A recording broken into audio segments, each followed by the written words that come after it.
Premier sujet. Patrice Talon a libéré les otages nigériens. Première raison, parce qu'il n'a pas atteint son objectif tactique et géostratégique.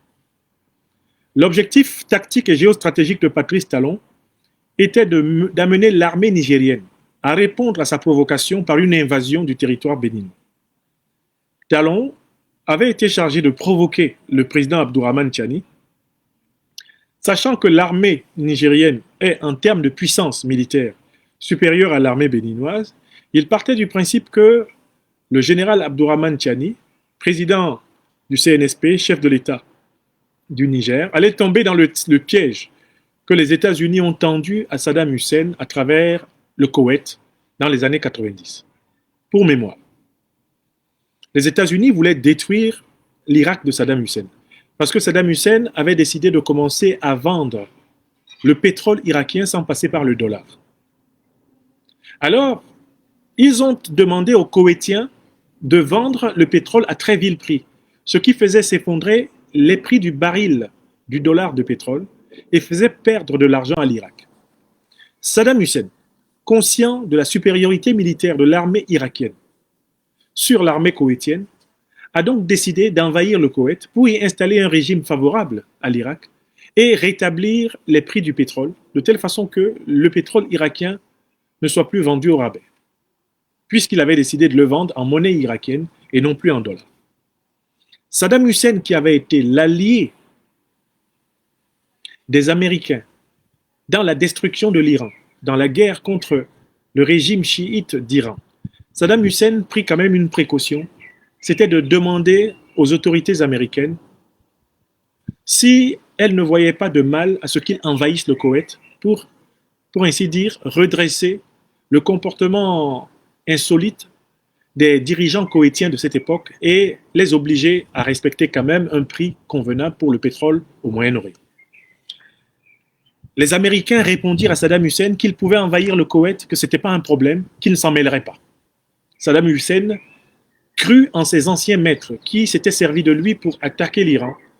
Saddam Hussein envahit alors le Koweït et au moment même où il envahit le Koweït, les États-Unis lui déclarèrent la guerre au motif qu'il était, en vertu du chapitre 7 de la Charte des Nations Unies, un fauteur de troubles à l'intérieur du Moyen-Orient, qu'il était une menace pour la paix et la sécurité au Moyen-Orient. Voilà comment l'armée américaine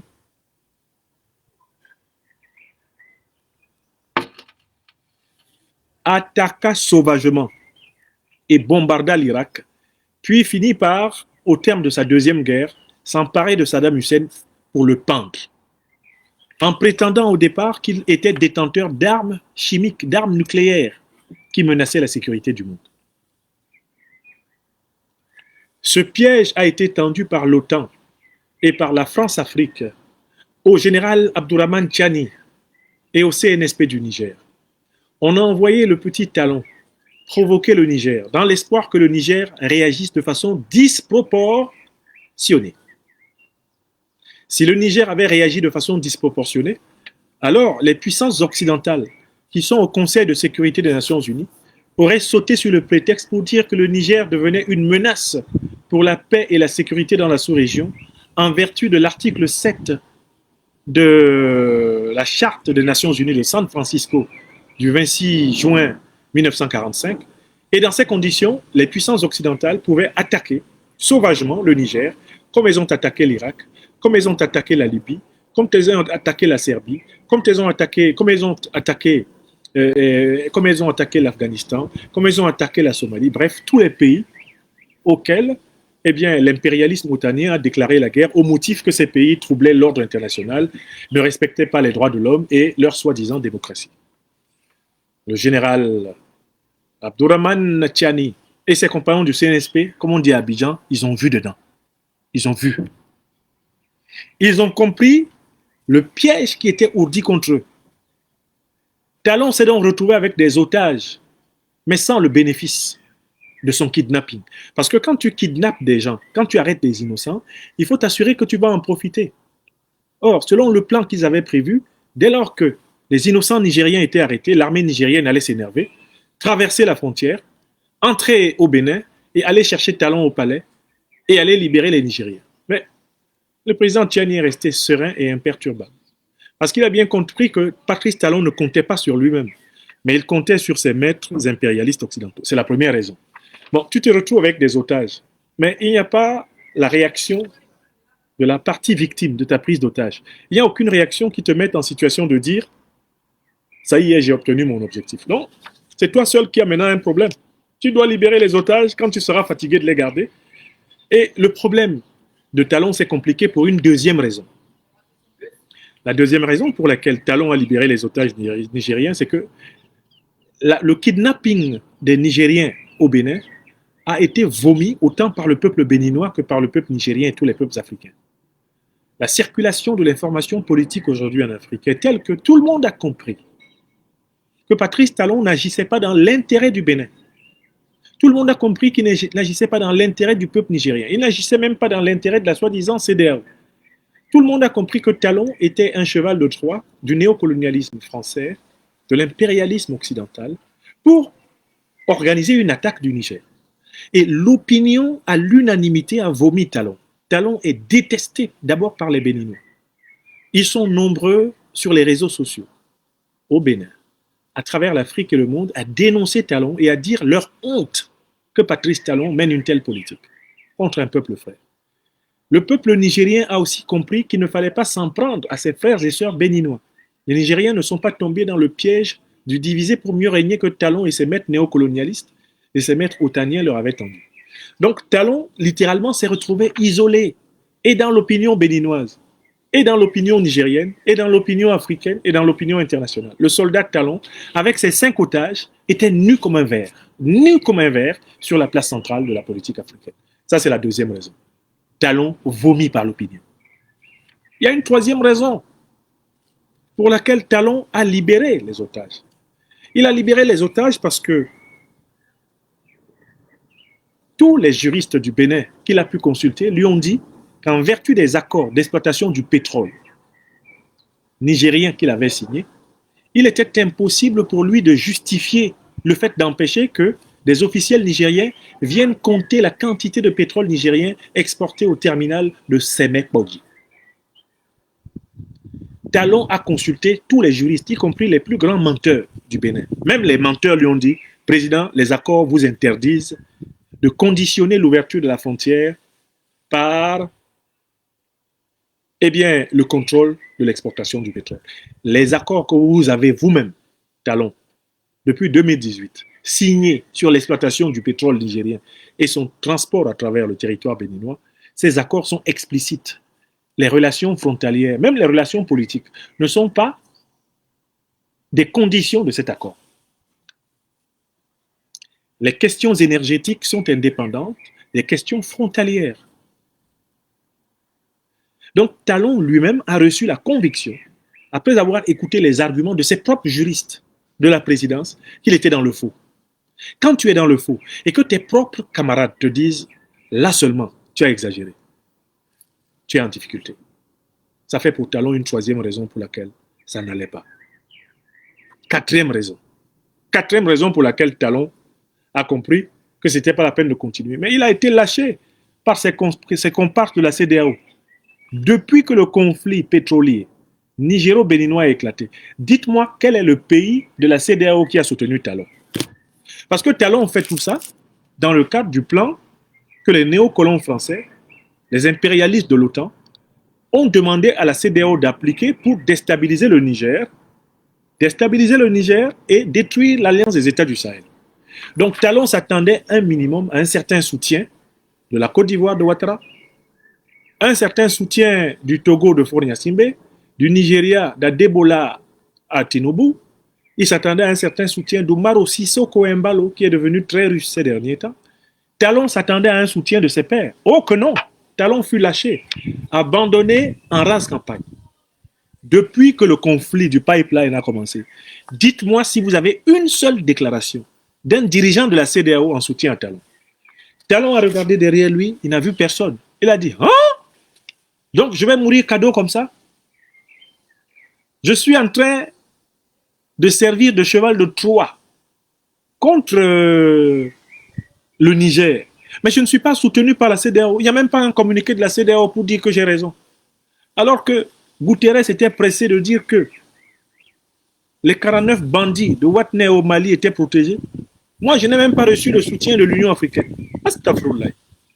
Talon dit, comme personne ne me soutient alors que je lutte pour nous tous, je ne suis plus dedans. Je ne suis plus dedans. Il se souvient d'une phrase du président Laurent Gbagbo. Le président Laurent Gbagbo a dit avec raison, quand on t'envoie, il faut savoir t'envoyer. Je recommence la phrase. Là. Réfléchissez dessus. Quand on t'envoie, on dit va. Il faut savoir aller. Parce que sur le chemin, ceux qui t'ont envoyé ne sont pas là. Hein. Ceux qui t'ont envoyé ne sont pas là. Tu es sur le chemin, tu es seul. Donc, Talon a été envoyé par les néocolons français. Talon a été envoyé par les impérialistes de l'OTAN. Mais Talon a été abandonné en plein chemin. C'est son nom seul qui sort. Il se serait attendu à ce que Alassane Dramane Ouattara, le satrape reptilien venu de Saint-Dou pour troubler la paix des Ivoiriens et renier à notre belle terre burkinabé de Saint-Dou pour troubler toute l'Afrique avant d'être bientôt dégagé, il se serait attendu à ce que Ouattara le soutint. Ouattara ne le soutint point. Dramane était préoccupé à préserver ses arrières de garde-chiourme du néocolonialisme français. Vous comprenez? Écoutez, et enfin, il y a une cinquième raison. Talon s'est rendu compte que le Niger peut vivre sans les recettes du pétrole. Ce qui a amené Talon à libérer les 5 otages nigériens qu'il détenait, c'est qu'au départ, il pensait que s'il coupe le pipeline Koulélé-Semekpodi, le Niger n'aura plus de rentrée de devises importantes. Mais le Niger, en montrant qu'il est le maître de son uranium, a prouvé qu'il peut gagner beaucoup d'argent par d'autres matières premières stratégiques. Et le Niger, par ailleurs, a pris une décision extrêmement importante. C'est la 5e raison. C'est de raffiner son pétrole sur place. C'est-à-dire de pouvoir exporter dans la sous-région africaine du pétrole à raffiner. Le Niger n'aura plus besoin systématiquement de charger du pétrole brut à l'état brut à travers le pipeline jusqu'à Semekpodi pour que ce pétrole vienne dans une raffinerie en France. Et pour que ce soit en France que ce pétrole soit préparé à entrer dans les moteurs des voitures, dans les moteurs des avions, des bateaux et consorts. D'accord? Le Niger vient de miser des sommes importantes pour se doter d'une raffinerie et d'un système de raffinerie qui feront que le produit fini pétrolier sera produit au Niger. De telle sorte que le Niger peut déjà s'engager à couvrir et à alimenter le marché sous-régional africain. Il peut livrer du pétrole au Mali, il peut livrer du pétrole au Burkina, il peut livrer du pétrole au Togo, il peut livrer du pétrole au Tchad. Tous les pays qui, éventuellement, n'ont pas du pétrole raffiné, le Niger a un marché sous-régional dense. Dense. Je réponds rapidement à une question qui m'est posée par un ami. Professeur, à quand votre venue à Ouagadougou? Ma réponse est la suivante. J'attends le OK des autorités burkinabées pour venir. Je ne peux pas me déplacer vers le Burkina Faso sans avoir reçu le OK des autorités burkinabées.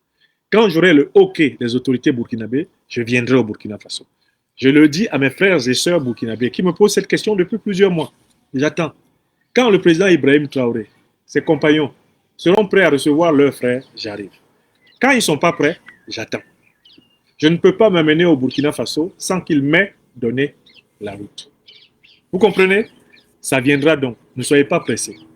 Mon jeune frère Kémy Seba était là-bas. Je viendrai. Ne soyez pas pressés, on aura de très bons moments. Le Burkina, c'est chez moi. L'Afrique, c'est chez moi. Ne soyez pas inquiets. Le président et ses compagnons procèdent méthodiquement. Mon tour au Burkina arrive. Vous avez compris? Je réponds à mes amis burkinabés, il n'y a aucun problème. Je ne peux juste pas venir quand eux, ils ne sont pas encore prêts. Donc, si vous voulez que je vienne vite, pour ceux qui ont accès au président Traoré, dites que le professeur Franklin a dit que lui, il est prêt. Quand vous voulez, il vient. Tant que vous n'êtes pas encore frais, il ne vient pas. Je ne me déplace jamais sans l'imprimatur des plus hautes autorités du pays. Je ne l'ai pas encore eu, mais je viendrai quand les maîtres des lieux seront prêts. Parce que je respecte toujours l'autorité. Là où je mets les pieds. Je ne mets pas les pieds quelque part où je ne respecte pas l'autorité. Quand je sais que l'autorité n'est pas respectable, je ne vais pas là-bas. Vous avez compris? Au Burkina, je suis prêt. J'attends que le président Traoré, qui est notre président du Faso, et qui est mon jeune frère, j'attends qu'il dise, professeur, venez. Vous avez compris?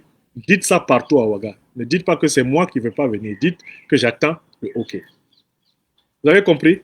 Voilà. Sinon, Burkina, là, c'est chez moi. En attendant, je suis fidèle au poste. Je suis à la bataille. Je soutiens le peuple burkinabé. Je soutiens les autorités du Burkina Faso. Je soutiens les volontaires de la patrie. On est ensemble. Unis et solidaires, nous vaincrons. La patrie ou la mort, nous vaincrons. Écrivez ça. Ce n'est pas un problème. J'arrive au Burkina. On fera ça dans l'ordre. Je ne suis pas un homme du cafouillage. Bon. Je vous ai donné le maximum de raisons pour lesquelles Talon a libéré les otages. Vous avez bien compris que Talon a été vaincu. Il a libéré les otages parce que détenir les otages, c'était sa honte. Il s'est retrouvé seul au milieu de la cour avec le ballon, comme les enfants qui n'aiment pas partager leur ballon avec les gens. À un moment donné, tout le monde les quitte. Ils sont seuls avec leur ballon. On dit, joue seul. Il faut dribbler seul. Tu marques le but tout seul. Tu jubiles parce que tu as marqué le but tout seul. Tu écris le score. Tu peux même marquer que tu gagnes 30-0. Tu joues contre toi-même. Talon s'est retrouvé en train de jouer contre lui-même. Non, il a libéré les otages. Une humiliation. Un homme nul.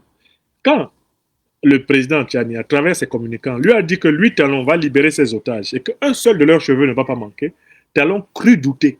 Mais le voilà. Il les a libérés. Il a eu quoi en contrepartie? La frontière est fermée. Tant qu'il continue d'héberger des forces hostiles à la frontière avec le Niger et qu'il sert de base arrière pour la déstabilisation du Niger, Talon aura la frontière fermée. Le Niger a fermé la vanne de pétrole pour montrer que aucun bien matériel ne vaut plus qu'un être humain, une âme qui a été construite par le Tout-Puissant et l'univers afin de se préparer au passage dans le monde spirituel. L'argent au Niger est plus important que les gens. Si Talon pensait que les Nigériens sont esclaves du pétrole, nous pouvons donc lui dire qu'il a tapé un gros poteau. Il a tapé un gros poteau. Passons au deuxième sujet. Chers téléspectateurs, vous avez été les témoins privilégiés de cette analyse politique profonde et inspirante avec le docteur Franklin Niamsi. Maintenant, c'est à vous. Réagissez en commentaire, partagez vos réflexions et vos idées. Si cette vidéo vous a éclairé, n'hésitez pas à l'aimer et à la partager avec vos amis. Ensemble, nous construisons l'Afrique de demain. Restez connectés sur Afrique Diverse TV pour encore plus d'informations et de débats passionnants. À très bientôt.